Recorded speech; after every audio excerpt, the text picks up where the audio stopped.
I failed again. I don't really know why I'm even surprised about it anymore. I should be used to this. Used to it? Yeah, I tried so hard not to screw up.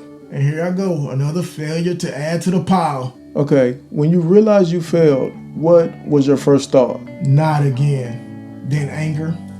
Then shame. A lot of shame.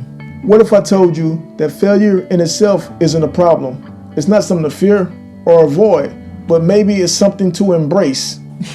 Embrace it? That's kind of weird. It does sound strange, doesn't it? But failure, when you look at it differently, can be one of the most valuable things in life.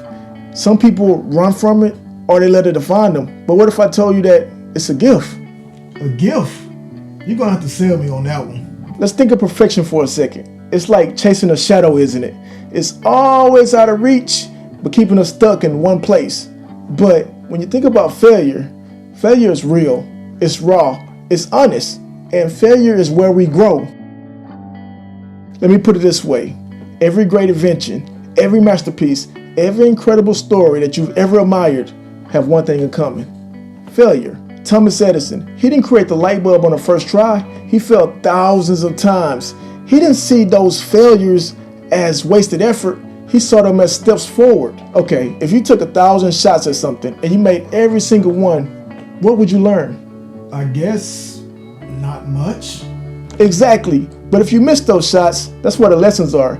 Every missed shot is going to teach us something about ourselves, about our form, about our focus, about our resilience.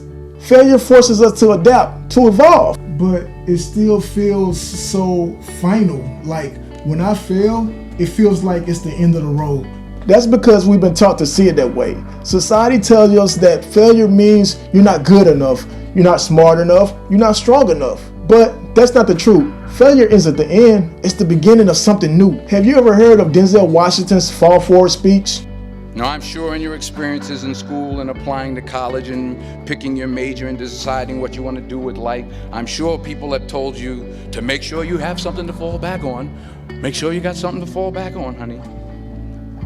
But I never understood that concept, having something to fall back on. If I'm going to fall, I don't want to fall back on anything except my faith. I want to fall forward. I figure at least this way I'll see what I'm going to hit. Or J.K. Rowling's story about hitting rock bottom. And I still had a daughter whom I adored, and I had an old typewriter and a big idea. And so rock bottom became the solid foundation on which I rebuilt my life. You might never fail on the scale I did, but some failure in life is inevitable. It is impossible to live without failing at something, unless you live so cautiously that you might as well not have lived at all, in which case you fail by default.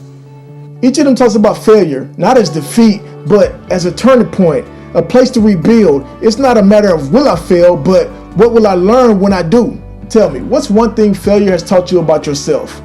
I guess it's taught me that I'm more resilient than what I thought I was. There it is, resilience, growth. Those things don't come from perfection, they're born from failure. So you're telling me that failure isn't a reflection of my limits? Not at all. It's a reflection of your courage to keep going. So the next time you fail, don't run from it. Don't bury it. Look at it for what it is, a chance to learn, to grow. Failure isn't the end, it's the beginning of something new.